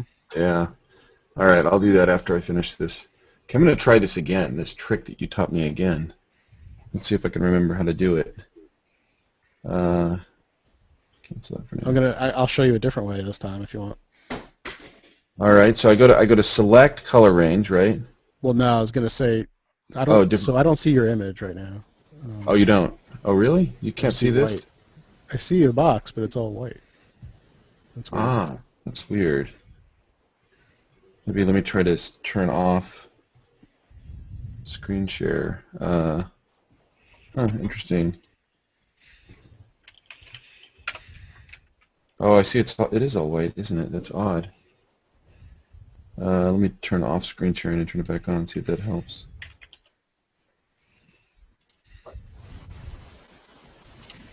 Huh.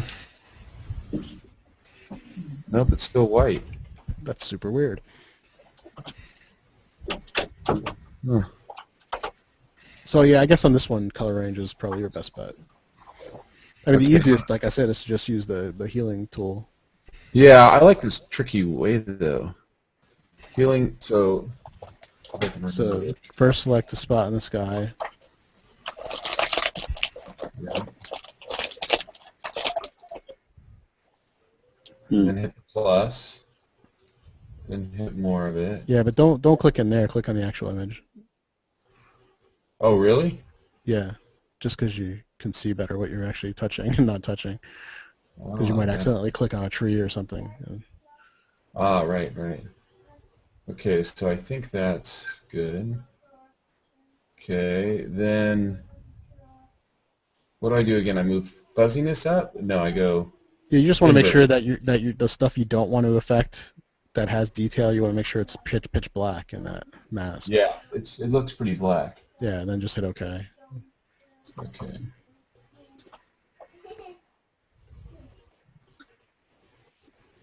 So yeah, the issue with doing this with the dust is is it's not getting picked up because it's so varied from the sky, you know. Right. So I just didn't lasso. Yeah, I mean, and you know, for this, you're almost better off just not starting with this base selection at all. Just get rid of the selection. Okay. You can also paint And them just- in. And just do a big lasso selection in the big giant areas of the sky, you know, like where the dust is. Ah, got it. So just take this lasso and bring it up here. Bring it up around here.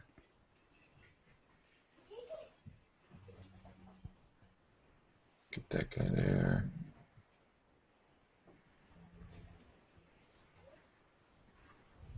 So now if you had been using just the healing tool, you would be done already. Yeah. Yeah. So now I have this selected. So then what do I do next? I go to Filter, dust and scratch. Filter, noise, dust and scratches. noise, dust and scratches. Ah, got it. Look at And the that. previous settings are probably going to work because it's a similar sky. You might Yeah. need to turn up, you know, various things. So the threshold basically, you kind of want to turn the threshold up until the point where it stops picking up the dust. Got it.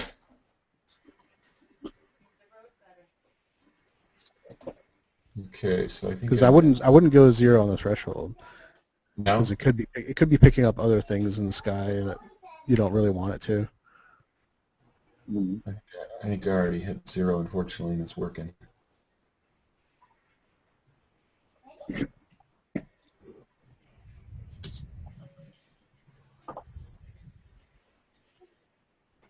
Yeah, I think that looks okay. I mean, I Yeah, gotta so now just this is where I say turn off the selection and make sure it didn't do Right. anything weird at the edges, because especially since it was on 0.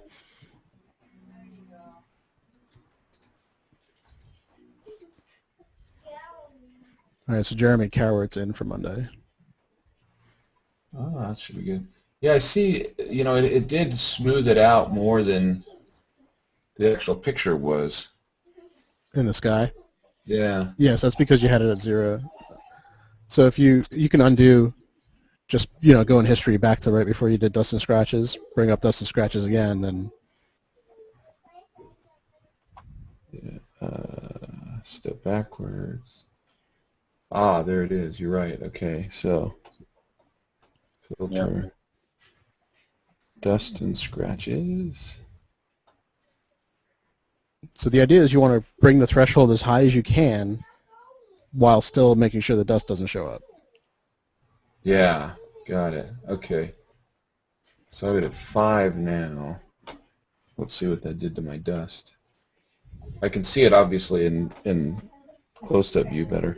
Yeah, I mean, I can see it's removing all kinds of detail, noise from the sky, basically. So you want to bring up the threshold more until the sky matches, like, you know? What do you mean? Like, I'm looking, I don't know if you see it, but I see it in the Hangout. The edge where it's selected, the sky is perfectly smooth, but to the right, you can see all the noise in the sky. Oh, So it's because the threshold's too low. Let me see, what is it? Oh, I see. You know what? That's not what it really looks like on my screen. Yeah, it's weird, right? It's interesting. It's in the What's Hangout. happening? Oh, What's now happening it's when weird. you remove dust and scratches? You also remove the natural grain in the image. Right. So that's why you want to make sure the threshold is as high as you can possibly have it. Yeah. Without losing the dust, without getting dust back into your shot. Right. So I bet. So you want to zoom back out so you can see the whole. Better. Yeah. What's the keyboard command to zoom out? Command minus. Command 1 will make it fit, I think, or something, or 0. Oh, there we go. Command minus. Yeah, but see, now the dust is still there. It didn't do anything to it when I bumped the threshold up that much. So I mean, like I was saying, and you know, you're way better off using the healing brush for this. Yeah. So let's cancel this out. It's an interesting trick though. I sometimes use a lot of these tools when removing backscatters from underwater pictures.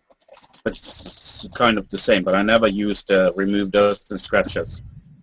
I find it, I think it destroys my image when I use it. Yeah, it but depends on what you're using it for. Yeah.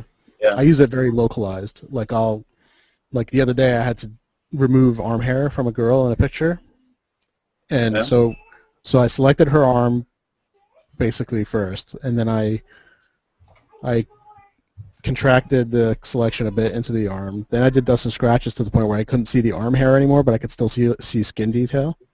And then I went with the history brush and drew like the wrinkles back in where the corner of the arm was, but just like that, all the arm hair was gone, and you Yeah, couldn't tell. that might work. Yeah. Yeah. Or if you want to really actually remove strong scratches and dust, like that's actually really strong, you can easily do that. Okay, so then save it and close it.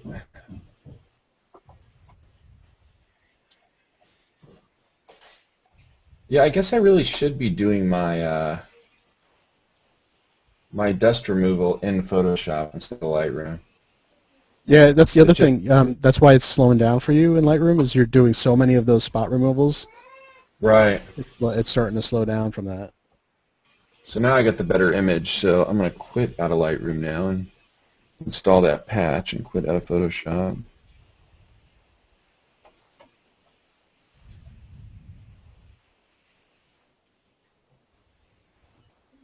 So Dave, during your day job, do you use Photoshop just all day long? What do you do exactly? Well, so I do retouch a lot of photos, but I also do all the IT work and computer stuff and servers at my job too. I don't spend as much time in Photoshop as I used to, but I used to spend, up to 6 hours a day in Photoshop. Jeez. Yeah. We're a commercial photography studio, so we do a lot of product photography and models and room sets and. Yeah. You do a lot of skin retouching and that stuff, then. Not so much skin retouching. We usually leave them pretty natural because we're not shooting, glamour model stuff. We're shooting just kids playing with toys and things like that. Yeah. Somebody's watching the show. Yes, I will post the link in the comment there. It's not a show, but it's an on-air. This is just an informal hangout. So there you go, Melody. I posted it for you. Okay. Oh. We have some people watching. Huh? Yes. It's like, oh yeah, it's on there. Yeah, I forget about that sometimes. Let's find out how many people. That's the nice thing, that you can see how many people. Let's go to YouTube. We got 12 watching. Oh, do we really? Interesting. We got 4 likes and 3 dislikes. Uh-oh. I guess they're like, where's the show? They're just retouching images. This is not a show.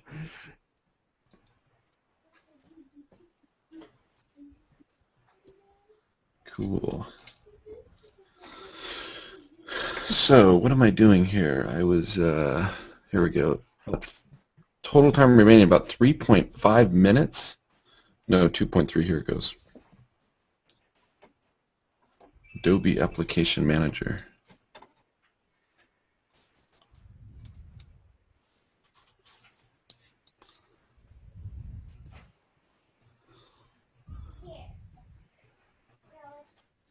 %50 complete. All right, I'm gonna get some more coffee while that thing does its deal.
Ah, fresh hot coffee. It's always important. It is. Okay. Get Lightroom back up. I guess I really should be working in CS6, huh? Photoshop. What, the beta? Yeah, what do you think, Dave? I don't know. I haven't installed it. I'm waiting for the I've real installed it version. on another computer, but I'm waiting for the release to install it on my main computer. Yeah. Just because you don't want to deal with the bugs and stuff? Yeah. Yeah, and I don't. Because I think the final is coming out soon enough that it's like not Yeah. worth it. Plus, I don't know what I know they're changing all the licensing and stuff and for CS6, so I'm waiting to see how that pans out. What are they changing with the licensing? You're going to be able to still buy it the way you used to buy it, but you're also they have the Creative Cloud, I think it's called, which you basically pay a yearly subscription and basically have access to all the Adobe apps, full versions, but you're just paying a yearly maintenance fee for it instead of buying the product. The software. Yeah, so you just always have the latest version. I think it's around 30, 40 a month or something. Yeah, that seems like a weird way to pay. I mean, I wonder if it's better, you know? Well, I guess it depends on how much you use it and how many of the other products you use. Yeah. Yeah. Boy, this is slow to load. You loading off your Drobo? No, I'm not, but I hear the Drobo kicking in. I don't know why. Well, your images are on there, right? Or no? No. My images are on my hard drive that I'm working with. When I'm working with images, I put them on my internal hard drive, and then I've got Time Machine backing them up because it's faster than working on them off the Drobo. Interesting. This is just some little thing that it's hanging for some reason. I should probably try to, maybe if I quit Chrome for a second.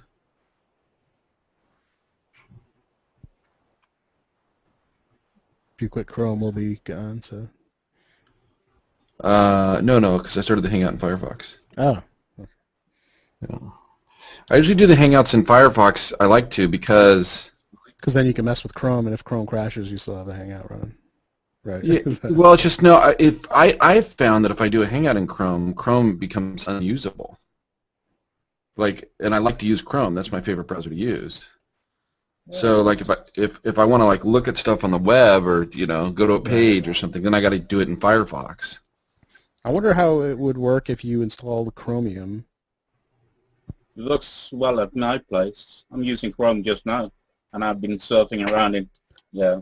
Yeah. Well, I know what Thomas is saying, though. It'll work. Chrome will work for me, and as soon as I start messing around too much in Google+, like if I go to my stream right now and start clicking on people's profiles and albums and opening new Plus windows, eventually the Google Talk plugin will hang. Okay. I've just found if I have, like, in one window a Chrome Hangout going on, and then I just try to, like, just go to a regular web page, you know, try to go to google.com. In another window, it won't do it. It's just sluggish and slow and grinds to a halt. How long ago was that? I don't know. That's probably a good question, Dave, because that was probably a couple months ago. It's probably gotten better now. Yeah, I know they had a lot of issues. It is better for me now than it was, especially with the new plugin and stuff, but it still does crash on occasion. Yeah. But I am wondering if I install Chromium, which is like the open source version of Chrome. I wonder if I did that like for just the Hangout and then used regular Chrome for everything else, if that would kind of separate it like you did with Firefox. Right. Then you could use Chrome in Chrome. Right. Wouldn't have to use that horrible Firefox. Which is kind of stupid because Chrome, in essence, is supposedly every single tab is a separate executable, but they still do crash together because of the Google Talk plugin is only running once. It seems like it. Because I think it's the same plugin that's going on in the background for the chat and stuff. So this is how I decide mostly what images that I'm going to upload to Google+. I try to upload 5 a day. And I just have this folder that's got 10,827 images in it. So how do you decide? Well, I just like pull this thing like here, the bar, and I just click randomly. And then it says, I dreamed I see, don't kill it, it's free. I don't even know what that image is. But then I will, because a lot of these images I did a long time ago, some of them I did, I'll put it in this finished folders folder, and then I'll bring it into Lightroom to see if I want to edit it. Right, to see if there's any like, oh man, I did a crappy job on that one. Right, because I did. You know, if I did like 5 years ago, I probably did a horrible job on the edit. Although then now I really should be going back and editing raw, right? Yeah. But I'm not. So now I'll just synchronize this folder. So your new workflow should just be, instead of going to that folder with finished files, you should be going to a collection in Lightroom with finished files. Right, but I have too many Oh, you have a bunch of different Lightroom photos. I have too many catalogs. photos. Yeah, and we'll have too many photos to keep them all in Lightroom. Right, so that's what I mean. You have different catalogs for everything, and Yeah, I do catalogs by date.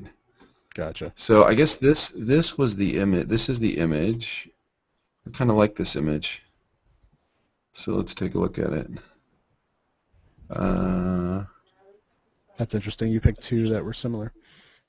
No. Actually, these are stuff. This is the one I picked yesterday. This is so the last couple of days. So like yesterday, like I picked this image, but then I was playing around with it, and I was just doing some stuff like mirroring it to do some different effects. I didn't end up using this one. I ended up using the unmirrored one that's more authentic. But this picture, like, look at all that noise. That's awful. That's awful, that noise. I can't believe I'd process this like this. And it does suck, though, because now I'm working from a JPEG. Yeah. Now, did you originally do that one in Lightroom, or? Yeah, originally I would have done it in Lightroom, but this was back before they had noise reduction. I mean, like it is now. So now, if you had kind of a workflow where, so are you converting everything to DNG now? Yes. Yes. So at least for the stuff you do now, you'd be able to, even if you're not in the right catalog, that DNG still contains all the adjustments and everything. So even if you pull that DNG into a different catalog, you'd still have all the changes with it. So you'd be able to. My problem is I'm lazy and I don't want to figure out where the file is, the raw file is, or the DNG file.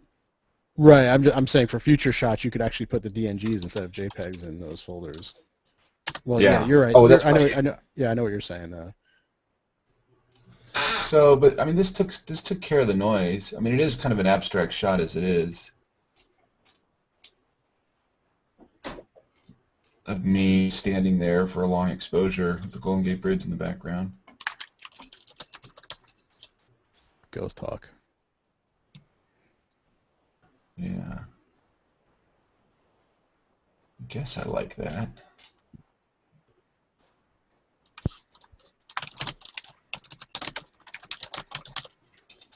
Yeah, so then I'll just export it. Now I cleaned it up a little bit. What did I call it? Called it. I dream that I see something. Yeah, don't kill it, it's free. And then I'll just title it like Plate 2. Export it.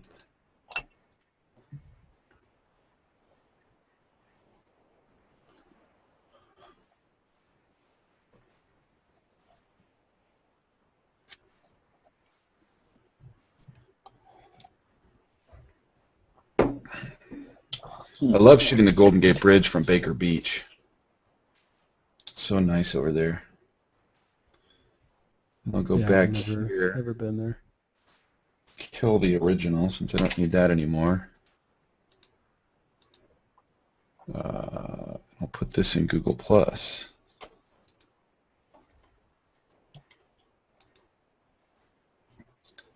I try to do 5 a day to Google Plus, but that feels like a little too much sometimes. Yeah. Yeah. I don't know, I just got it in my head that feels right for me.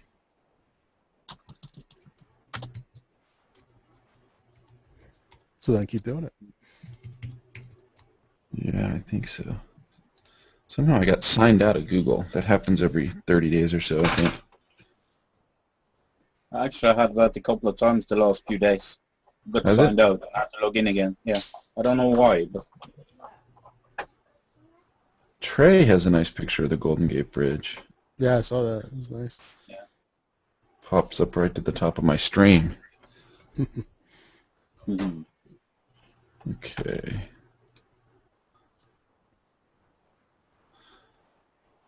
I love the drag and drop you can do on Google Plus with posting a photo. Yeah. That's nice. I don't think you can do that on Facebook, can you? I don't think so. I think you have to choose and browse to the file and all that. San Francisco, California.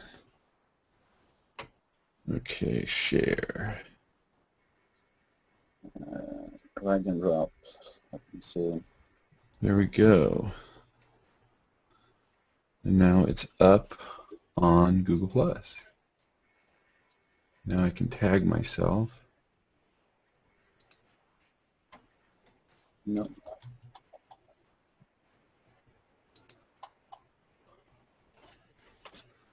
There we go. Done tagging.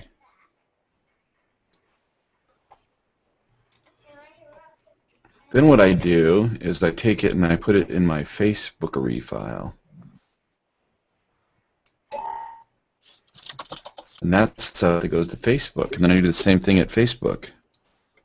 It's a lot of work. I know. Should be an easier way, shouldn't there? Facebook. Yeah, Facebook you can't drag and drop. No, you can't. Just tried it.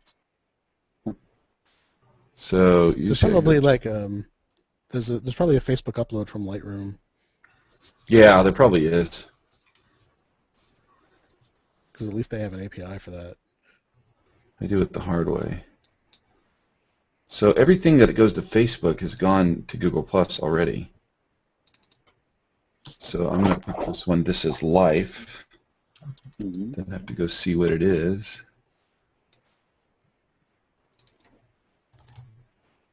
This is life. This is Boston.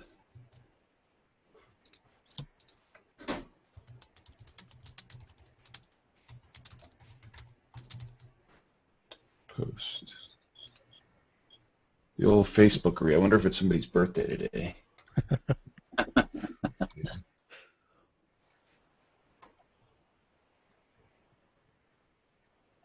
I have too many people on Facebook that I don't even know, you know? I used to like just add everybody who added me back. Yeah, I don't really know these people. I know Stephen Mack. Just organize them in different groups or whatever. Yeah, I suppose I could do that. I've just been, you know, periodically like unfriending people that I just really don't know. Mhm. Okay, there we go. This is Life Boston. Now this picture is going to not work at all well on my timeline because it's such a... Yeah, I don't like that the timeline crops the images. You know, I do. I like the square for some reason. And, you know, you could do the star to get more, but this image is going to look awful no matter what I do with it. I'm going to cut the top off. I think people just sit on Facebook, though, because look at that. I just put it up there, and already Rich Lauderbeck and 7 others like this. Boom. All these people are just happening like real time. You see them. That's kind of cool. I think people just sit on Facebook all day long. Well, your G plus one you just has got 14. Oh, did it already? I guess I think maybe it's with Facebook you can see it because they're like adding you and you like it gives you this like let's see how that's like happening real time. Yeah. You just see it there with Google Plus. Yeah, I wish G plus had a little kind of. That'd be cool if they used that white space for something like that, just like a notification stream. Yeah. It's kind of a little trick on Facebook, isn't it? Here's Scoble. What's he talking about? Something or other. Lost that. Loading. Fluid info. Yeah, see, that one got 17 already in. Maybe more. If I refresh it, or is it 17?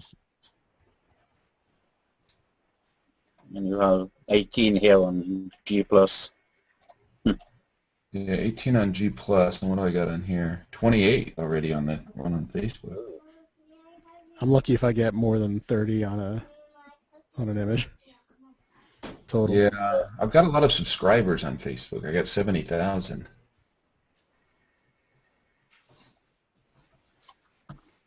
But a lot of people are over. Like, look, Mark Evans, he's on Flickr and Facebook and Google Plus all. Mark's in a lot of Hangouts. Yeah, I like Mark. And I got some more friend requests. Oh, there's Ugo. I will confirm him.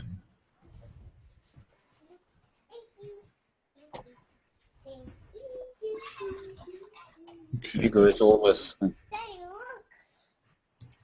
You got fake news? Daddy, we like to. Yes, I would. Okay, so that was a distraction. Now back to work. Oops. Back to the grind. Palm Springs. Now, do you just Wow. randomly jump around to different old albums and stuff, or? No, I do like one day at a time. And I don't really do, except those uploads and stuff. Oh, I see. It's kind of like ongoing. So, how far back was this shoot? 2010, you said? Yeah, this was April 10th, 2000. Well, actually, you know what? This was 2011. That's weird. I must have jumped ahead. I think I did jump ahead. This is a year old. I thought it was 2 for some reason. April 10th, 2011. Okay, back to the dinosaurs. Develop.